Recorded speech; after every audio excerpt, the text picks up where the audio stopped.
Um, there's some. Whittier has a few groups online, and a couple of those groups I've seen people complaining about noise ordinance enforcement. What is your position on You know, when it comes to these quiet neighborhoods, you become understanding and thinking, well, you know what, it's the weekend, they're having a party, you know, that's tolerable. But then you have these instances where it's constant noise. Around here, I know that Thursday to Sunday, it gets loud. You hear music blaring out of some of these locations, and people that live close by, I'm assuming would become upset to coming home, trying to rest, and then you just hear this music coming. There's definitely a need to have a control of how loud things can get. But I know overall there's no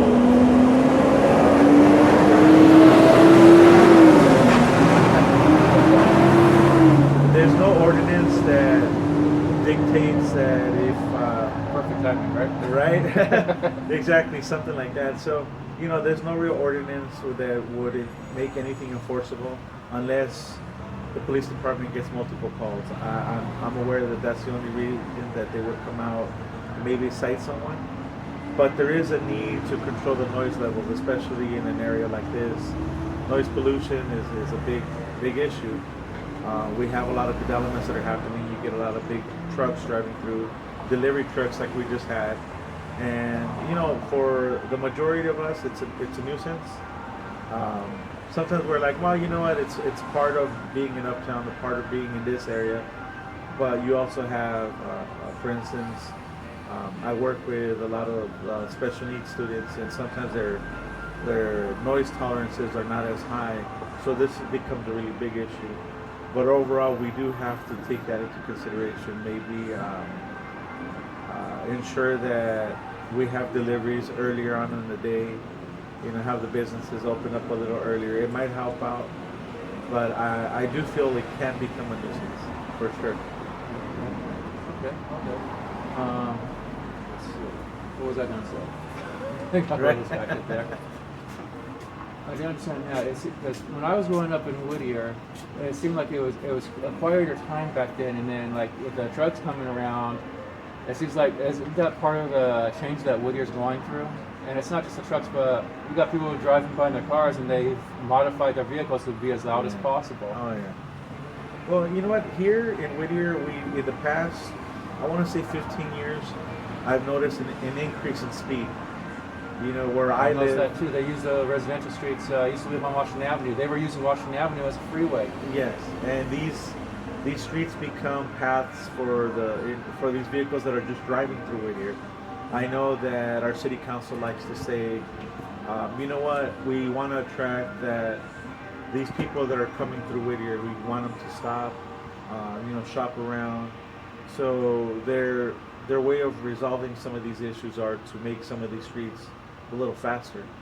Where I live, the street used to be 15 miles an hour. But isn't that detrimental to the residents that live on that street? Like back in the day when I was living on Washington Avenue, I went into the military and I got a call from my dad saying that his dog had been run over by some guy that was going 50 miles an hour down Washington Avenue, which is right around the corner from here. No, yeah, when you increase the speeds, like so my street went from 15 to 30. Nowadays we get these apps. You go on Google Maps, it tells you where to cut through, how to get through traffic. And the big issue is that as long as we keep converting these narrow streets to a higher, speed limit, then you start getting this traffic that's cutting through. One of the biggest issues is, like, for instance, on Washington, there's been some construction happening. You see it on Whittier Boulevard, so you see all this heavy traffic coming to Beverly or Beverly Drive. People cutting through Magnolia or Washington Avenue. You see them cutting even through Uptown, but I know that our mayor has been talking about the goal line. Well, one of the biggest issues is when the goal line comes, Washington Boulevard traditionally carries a lot of the heavy traffic, including big rigs. Where's all that traffic going to go? More than likely it's going to deviate down to Beverly, because people are not going to want to go down Whittier Boulevard that already carries a heavy load. and then adding over 700 units at the Fred C. Nels once they're completed is definitely That's going to gonna create a huge problem. So it's going to be worse than it is now. Yes, my way of seeing things is if we slow it down. I mean, we are a community. Most of us do walk. Most of us that live in Whittier will take an Uber to a location and just kind of walk around because it's small enough where we can do that and it's affordable. So my way of seeing things is to slow it back down. If you slow it back down, some of these streets, bring them down to 15 miles an hour. And why? Because they're narrow streets. They barely have enough room to park there, let alone drive 50 miles an hour down the street. And then we have on this side of Whittier, from Painter towards Norwalk, we have a lot of elementary schools, junior highs, high schools. They were talking about how we felt about possibly replacing these crosswalks. These crosswalks don't work when the city's trying to get rid of, the crosswalk card. We have one right down the street here, and it doesn't. I found out that it doesn't work all the time. No, because traditionally, when you see a yellow light, what do you think? Slow down. Caution. Yeah. It doesn't mean stop.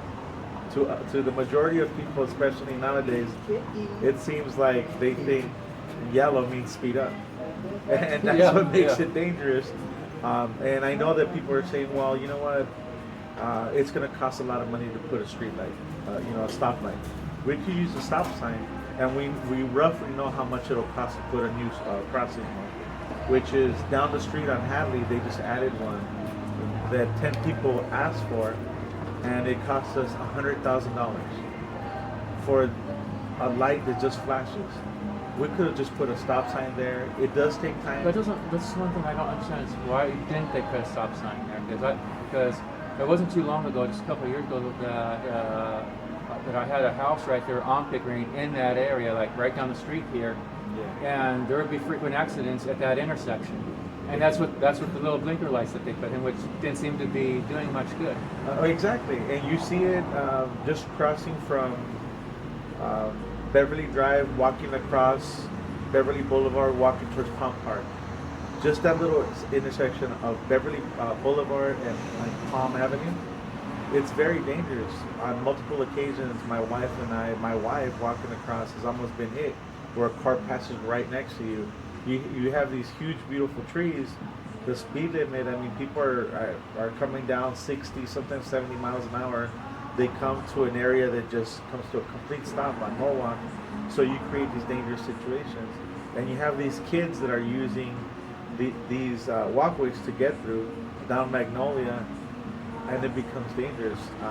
We, as a community in that area, we've asked the city to provide more crossing guards, possibly putting a stop sign there or a complete stop light, or rearranging that whole little area. But the city always feels like it's not an urgent need. And only when something happens, then they might consider doing something. But I don't think we should wait. I think we should start making multiple stops. Like, for instance, Beverly Drive, you have just these long chutes where people are walking down that path, headed out to use the trail, to walk through a nice area that's a nice shade, walking their dogs. And instead of them reducing that speed from 30 to like maybe 20, 15, if you want to keep it at 30, put multiple stop signs so that cars know with their device, hey, I'm going to stop frequently there. Maybe I should go back to the larger, boulevard and take that, which was originally designated for me to go at a faster rate. Just put more stop signs in. Exactly. And stop signs do a lot better than lights. I know we like to focus on technology, the LED, but unless you really know how beneficial something is, it's not always the right option. This stop sign here, we're sitting Sometimes here. they can make it worse, like the apps like Google Maps, Waze, and the other several people, yourself included, you mentioned it earlier. They're supposed to make it better, but what they did is they actually made it worse. Correct, and when your device reads that there's a stop sign, it actually avoids that because stop signs are not the quickest way through. Here, I have not seen anyone run the stop sign yet. If there was a stoplight and it was yellow, you'd see them flying through. This is probably one of the safest intersections in Whittier. Exactly, and it actually is, but we have this same amount of foot traffic, on the corner of Beverly and Norwalk because you have a Starbucks. But the drivers don't get it. Restaurants, of course they don't. Same thing happens by Whittier High School. You know, this large street, wide street. You kind of have these long runs, and they're expecting these kids to cross the street while waiting for the light to change. But these kids would rather walk by the trail, which is safer, than closer to the high school to cross, get across. Or they jaywalk because they're like, that car's not going to stop. I better just try to make my way through. And we've already invested. I don't think they're the only ones thinking that. Oh, of course. And there have been people that come out and ask, can we get a crossing guard or can we get a stop sign here by our school? But we always get the response of, well, it's not cost effective, there's really not a need. Or they'll say, well, we're already covering a certain amount of crossing guards here, so it's up to the school district to fund them. That's interesting because I wanted to ask you about that. So I subscribe to Indeed, so I get emails with like all the places they're hiring. And one of the places was they're hiring for a crossing guard for the city of Whittier, but they're offering them only $39 a day. Yes. Is that really going to attract anybody to that position?